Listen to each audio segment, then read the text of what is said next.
at iba pa, saka mga halamang gamot na merong basbas na mga engkantong gabay niya. Bukod dito, may ibinigay rin sa amin tong bato na singlaki ng normal na bunga ng kalabasa. Pero hindi raw to basta-basta bato lang, dahil ang batong to ay galing pa raw kalawakan. Matagal na raw tong nasa kanya, nahulog daw to mula sa kalawakan at siya ang nakakuha nito. Takot daw ang mga masasamang nilalang sa batong to. Hindi na rin kami nagtagal sa bahay ng albularyo na to dahil pasapit na ang gabi. Ang bigat naman ito kung dadalhin natin sa labanan tunay. Takot nga ang mga aswang dito pero sa gabal naman to. Baka dito pa tayo mapahamak. Narinig mo naman ang sinabi ng kaibigang albularyo ng tatay mo. Makakatulong to sa atin. Pwede na itong hati-hatiin at saka iba to na lang sa kalaban. Tingnan mo, hindi siya katulad ng mga ordinaryong mga batong natitipak. Tama si nanay, maaari itong hati-hatiin at gawing pamato. Kaso ang problema lang, baka hindi kami makatama sa mga aswang. Maganda ang kulay ng bato na to. Kulay pula na merong kulay puting guhit-guhit. Kapag tinamaan ng sikat ng araw, kumikinang to. Medyo madilim na nito nang makarating kami sa bahay ni nanay. Pero hindi mapakali si nanay. May kakaibang amoy daw tong naaamoy sa paligid. Bilis pumasok sa bahay, Ellison. May nararamdaman akong panganib. Aligaga nitong sabi sa akin. Nagmadali naman ako nitong pumasok. Kumukulo kasi yung lana sa maliit na bote na nakatali sa bewang ni nanay. Isa lang ang ibig sabihin nito, may aswang sa paligid namin. Sinarado namin yung mga bintana at pinto. Maya-maya pa ay may biglang kumatok.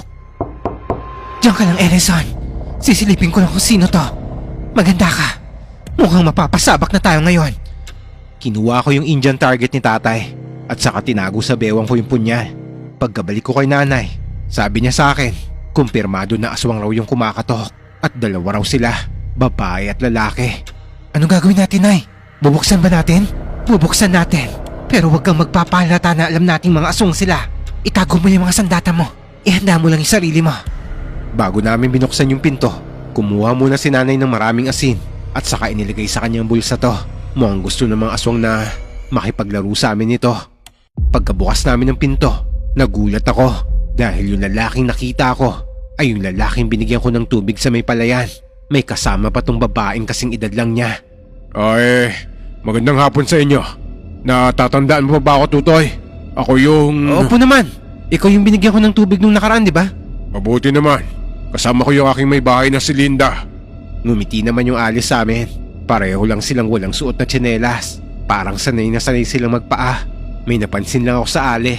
May mga peklat tong mahaba sa kamay. Para bang galing sa matatalim na bagay. Magkakilala pala kayo, anak ko? Siya nga pala, hindi ako nakapagpakilala sa inyo nakaraan, Tutoy. Ako nga pala si Ador. Ellison naman po ang pangalan ko, mga Ador. At ito naman ang nanay Lorna ko. Ano po bang sadya nyo rito? Wala naman. Pwede ba kaming pumasok? Gusto lang namin sana magpahinga kahit saglit. Malayo pa kasi yung pinanggalingan namin eh. Pasimpleng tumingin si nanay sa akin habang ngingiti-ngiti. Pero yung mata nito ay nagbigay signal sa akin. Palatandaan na sa anumang oras ay gugulatin kami ng mga to para sugurin. Sandali lang po. Medyo magulo kasing loob ng bahay namin. Halika muna, anak. Tulungan mo muna akong ayusin yon. Hinila ako ni nanay at saka pabulong na kinausap. Maganda raw ako dahil kami ang unang aatake sa kanila. Pagkasaboy raw nito ng asin, banatan ko na daw kagad ng punyal at siya na raw ang bahalang tumapos. Pagkabalik namin sa mag-asawa, pinatuloy namin ang mga to sa bahay. Mahahalata sa mga galaw nila na parang pinag-aaralan nila ang bawat sulok ng bahay namin. Kasi yung mga mata nila ay ikot ng ikot. Kayo lang dalawa rito? Oo, kami lang dalawa. Anong gusto niyong inumin? Kalmado at walang baka sa pagkatakot ang itinugo ni nanay sa kanya. Patunay na bihasa na talaga tong makipag-usap sa mga kagaya nila. Ngingiti-ngiti ito at nakikipagtitigan habang kinakausap ang dalawa.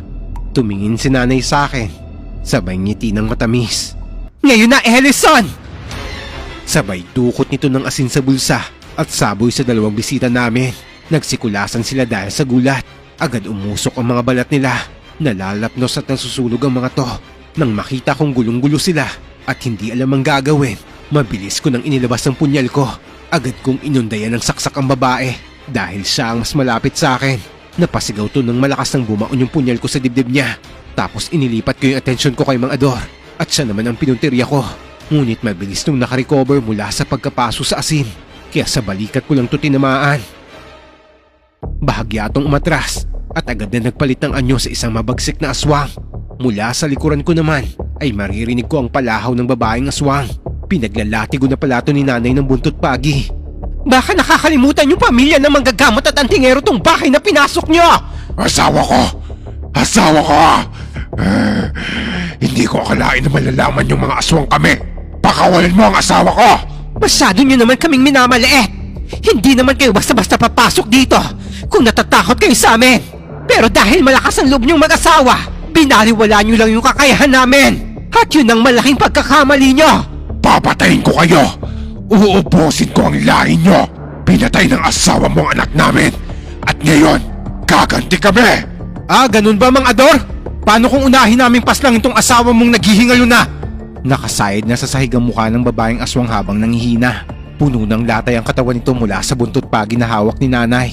Hindi na nito magawa pang lumaban dahil na rin sa natabong sugat nito na mula sa punyal ko.